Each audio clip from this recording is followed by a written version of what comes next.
Hello, everyone, and welcome to Xigui Yang's dissertation defense here on April 7th, 2023. We are very excited for this moment. We are going to start the dissertation defense with a public portion.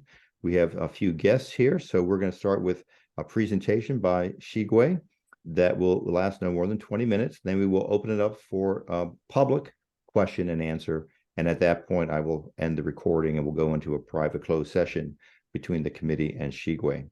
So thank you all. And at this point, I'm going to turn things over to Xigui. Thank you, Dr. Rieber, and thank everyone for being here today. So the topic for my dissertation is undergraduate students' frustrations in collaborative group work. So what is collaborative learning? This term has been used as an umbrella term to cover all kinds of approaches to small group learning methods, such as cooperative learning, team-based learning, and project-based learning. It usually involves small groups of learners working jointly to create a project, solve a problem, accomplish a task, to construct meaning towards a mutual learning objective. So why do I choose this topic? Because collaborative learning is important. It is one of the most needed skills in the workplace. It is crucial for innovation and knowledge creation. It is and still remains a prominent instructional method in the foreseeable future. So promoting college students' collaborative learning skills should be treated as a top priority in the future for higher education. However, there are some difficulties in the design and implementation of collaborative learning, which might lead to the students' frustrations in group work, and this might influence their predispositions in group work. So it is critical to address these negative experiences and perceptions in order to enhance students' collaborative learning skills. My dissertation is organized in the manuscript format. There are 3 manuscripts. The first manuscript has been published recently by TechTrends. The second one is under review. It's been through 3 revisions. And the fourth one reports a new study, which will be the focus of today's presentation. So the third manuscript is titled Addressing Frustrations in Group Work with QSOT, a hermeneutic phenomenological mixed method study. The literature has documented many common problems in collaborative learning. For example, in this study in 2016, there are problems like unequal workload, individual differences, unfair assessment, team process related issues, team formation methods, lack of teamwork skills, task design related issues, and dominating team members. So I have created 5 learner personas using Q methodology and narrative inquiry. This has been reported in chapter 3, the second manuscript. Each of these learner personas consists of a short description and a narrative of a case of a negative group work experience. So the students' negative experiences and attitudes can be internalized as their internal collaboration scripts, which are the learner's internal knowledge or schema about collaboration norms and expectations.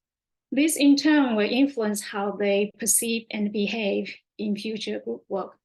So it is important to give them opportunities to express their frustrations through open discussion and reflection in order to help neutralize their initial negative perceptions.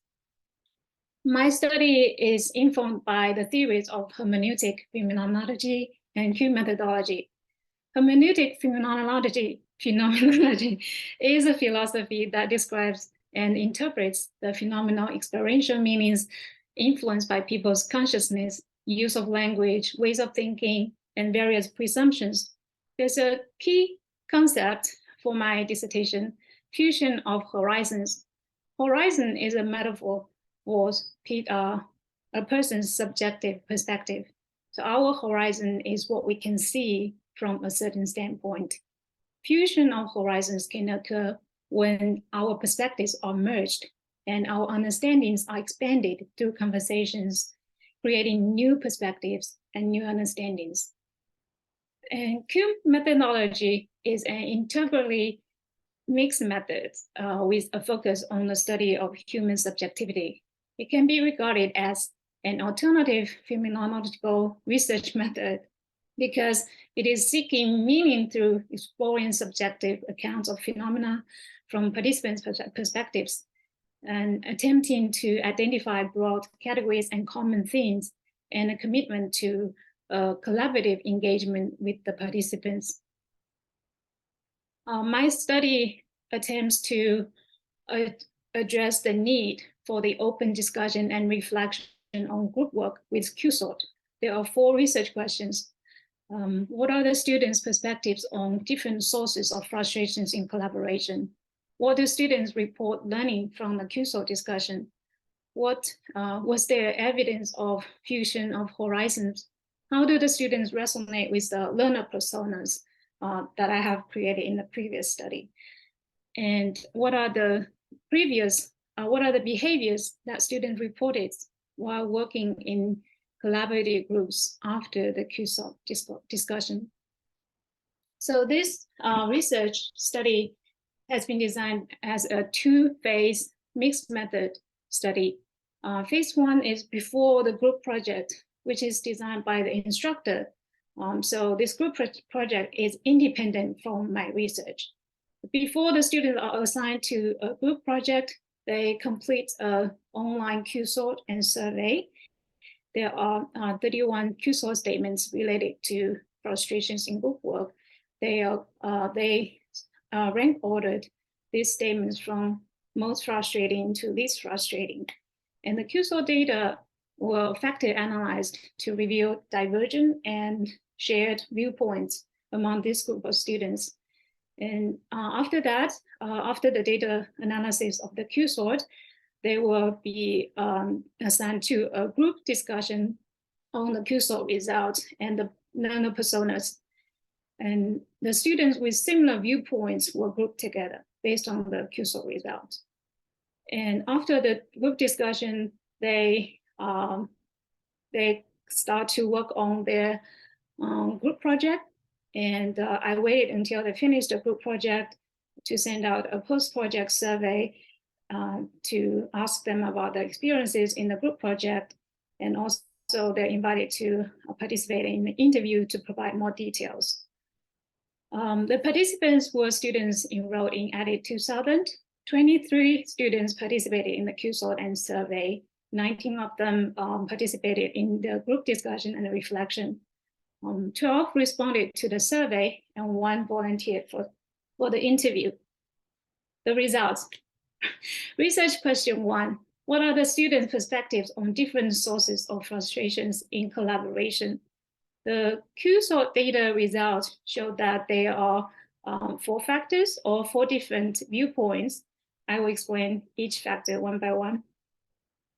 Factor 1, be the teammate you want to work with. So this label comes from the students' own words. And this group of students are frustrated by group members who try to freeload, do not create quality work, or do not share the same work ethic.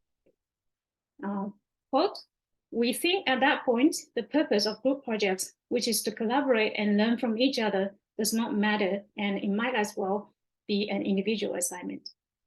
So they think that the instructor should set the project up so that everyone has to collaborate. They seldom find themselves find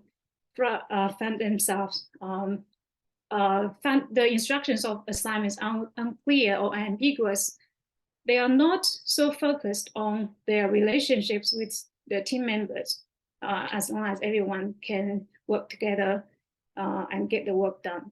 And also they think that they can get past the little issues as long as they can work together.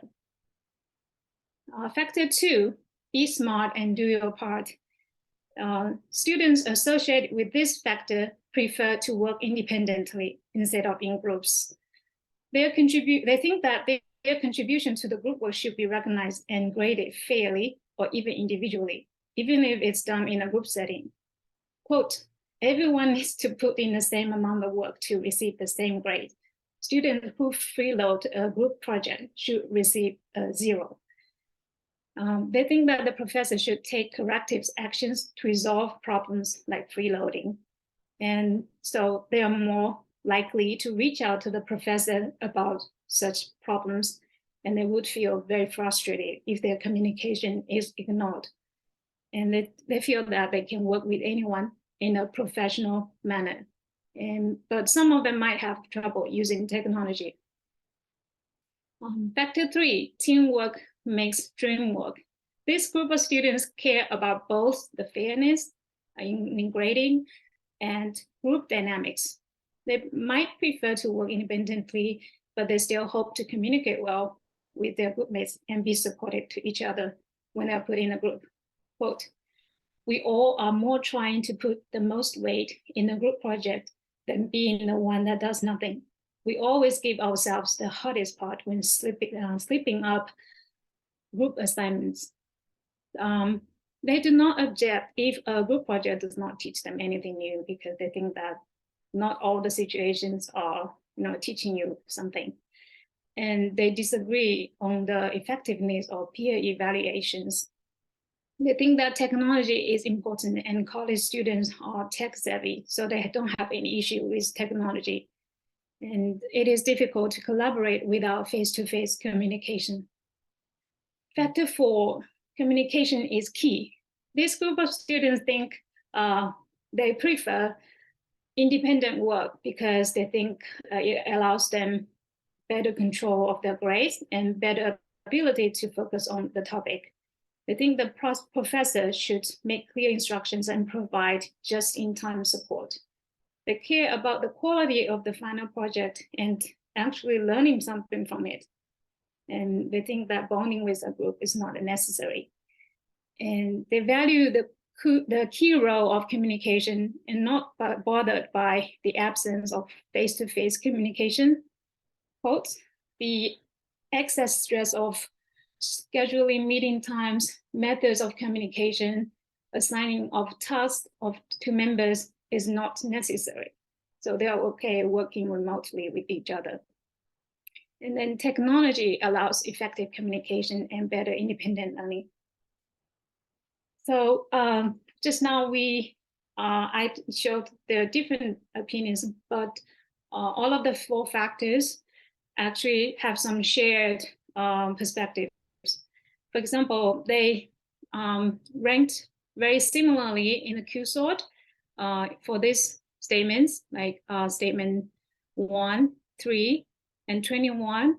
These 3 statements are all pointing to slacking group members. So it looks like everybody doesn't like slackers. And also this one, statement 13, they rank this one negatively. That means they doesn't mind too much to work on their own parts independently without real collaboration. And research question 2, what do students report learning from the Q-sort discussion? Is there evidence of fusion of horizons? Semantic analysis of their reflection revealed 4 themes. Theme 1, understanding of own perspective. For example, I learned that I actually do enjoy group work more than I originally thought that I did. Theme 2, understanding of different perspectives. I learned that everyone is different and learns differently. I gained more perspectives whenever we did the big group discussion. And theme 2, shared feelings. I realized I'm not the only person who feels this way. And theme 4, strategies to overcome frustrations. I learned that we need to delegate roles and do peer reviews in order to prevent people from slacking off in group work. So fusion of horizons naturally occurs in this process because they expanded their own understandings and they have new understandings of different perspectives. So these themes themselves are the evidence for fusion of horizons. And research question 3, how do the students resonate with the learner personas? They resonate very well with the learner personas Most of them had no difficulty identifying one of the learner personas for themselves. And they rated very positively for the survey items in terms of the usefulness of the personas, consistency, the authenticity of the stories, and the relatedness, and finally the representativeness of these 5 learner personas. As you can see, they rated strongly agree and somewhat agree. Only one neutral here. And then research question 4. What are the behaviors that students reported while working in the groups after the discussion? So in the post-project survey, there are some like items, nine of them, which were adapted from the QSO statements. And I calculated their mean scores.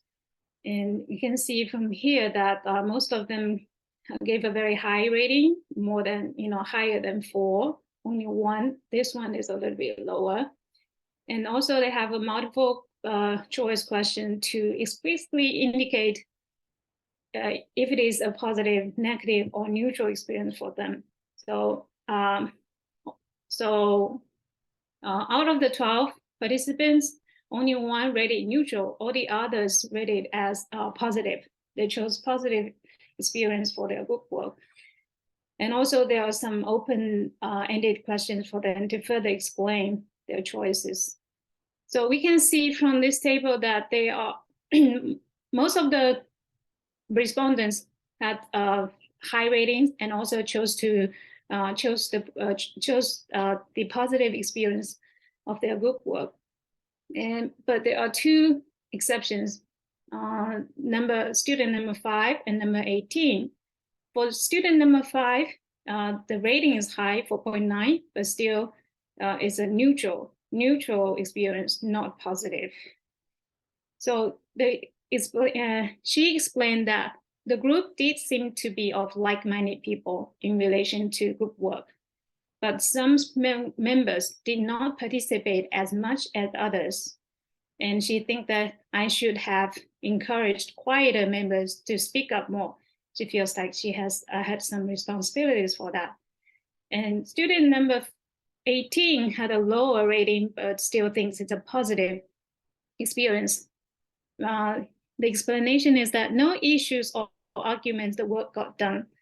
But she wished that everyone would contribute the same efforts. So you see, in both cases, it looks like the workload contribution was not equal. And when I asked them what factors contributed to their positive experiences, those students explained that sharing the same beliefs with their group members helped them to communicate with each other and collaborate more efficiently with each other. You can see from these quotes, they had very similar responses about that. I didn't ask anything about viewpoint. I just asked factors contributing to positive experience, but they all pointing to that they share the similar view on group work. And specifically, these students said that everyone was learning about how to be a good member with this study, means the Q-source discussion. So we try to use what we learned to be a good team. So I think this shows some evidence that after the Q-source discussion, the students still kind of remembers what they say, what they have discussed, and they have this discussion has some influence on how they behave afterwards. But the data is only limited here. Further, I had an interview with student number 9. From my conversation with her, the main issue in her group is that one group member did the majority of the work, making it difficult for her to participate. And the possible cause was that there might be some misunderstandings from the instructions of the group project. She learned that it was crucial to establish the group before leaving the classroom and ensure everyone was on the same page. She reflected that building a relationship with group members would benefit the process of communication and collaboration. We saw that in the Q factors, at least 2 factors said that bonding with each other is not necessary. But this student specifically reflected that they should build a relationship before they start the work. Discussion. First, the Q factors. So as we have seen in the consensus statements, they rank order similarly in the Q-sort activity. The slacker issue was still the most common and biggest frustration for all participants. We also seen that in the post-project survey results. So most of the participants indicated a preference of division of labor, divide and conquer, to minimize slacking or unequal workload. There are some remedies suggested by literature. For example, make individual contributions identifiable, like asking the students to keep the journal or report their progress, routinely, something like that. Keep the students accountable with peer evaluations, or design complex tasks that require real collaboration that cannot be finished by just one or some of the group members. The Q-sort discussion. So the students showed high-level engagement when doing the Q-sort and deep reflection on their experiences and feelings in the discussion. So this shows that the Q-sort discussion has provided a safe environment for the students to articulate their feelings and opinions on group work. The reason could be that results from the Q factor analysis reveal clusters of people who share a common set of opinions. The cluster therefore acts as a type of affinity group and provides each member with a home for their own point of view that they know other people share. So the Q-sort discussion in this study can be used in any college level courses that include collaborative group work. The best timing for this discussion could be before the students were assigned to a major group project, so that they have the opportunity to reflect and re-evaluate their group work experiences. Xigui, I'm going to interrupt. You're at 22 minutes, so you need to wrap things up. Okay, yeah, in 2 minutes. The impact of the Q-sort discussion, the students have indicated a raise of awareness in different perspectives and reflection on how to be a contributing group members in the future collaborations. There's some promising but limited evidence that the Q-sort discussion might have a positive impact on their behavior in group work, but it's still limited. So further research is needed to investigate the actual effect of the Q-sort discussion. And finally, the learner personas. This study has provided partial validation of the personas by examining the students' perceptions on them.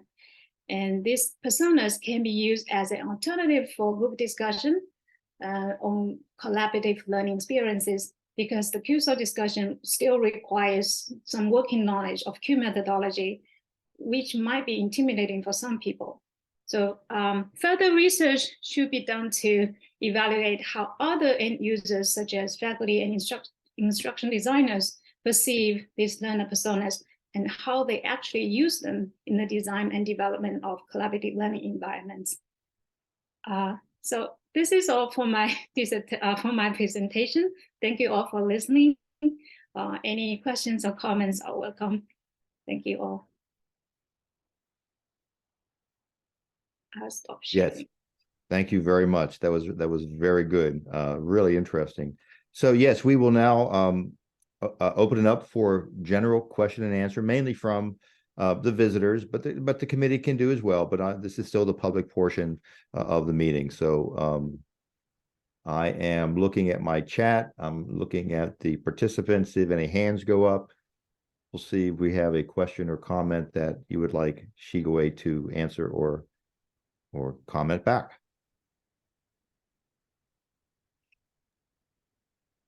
I've got one. I'll get us started, and maybe some others will want to chime in. So knowing what you know, and knowing that you've been exploring this topic for, oh my gosh, now it's probably been like a couple of years now. What recommendations would you have to instructors that are teaching these undergraduate courses. So if I'm a new faculty member or new instructor, and I'm like, I'm going to integrate collaborative learning experiences in my class, what recommendations would you have, knowing what you know and knowing the information you've explored? What would you recommend to me for doing that successfully?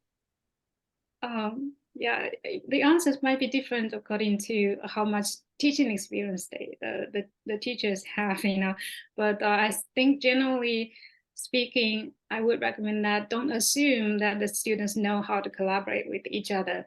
I think sometimes they need some training in terms of how to collaborate. So it is helpful to provide some structure for the group work to help them collaborate well with each other to reduce some of the unnecessary frustrations.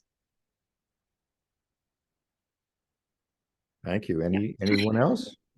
Any of our visitors want to ask a question or make a comment?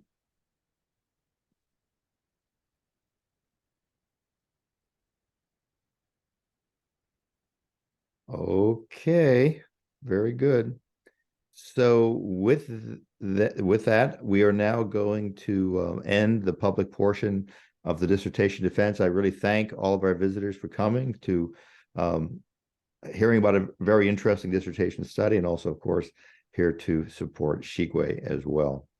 And with that, I will be asking the visitors now to leave us, and I will be ending the recording at this particular point. Again, thank you all for coming.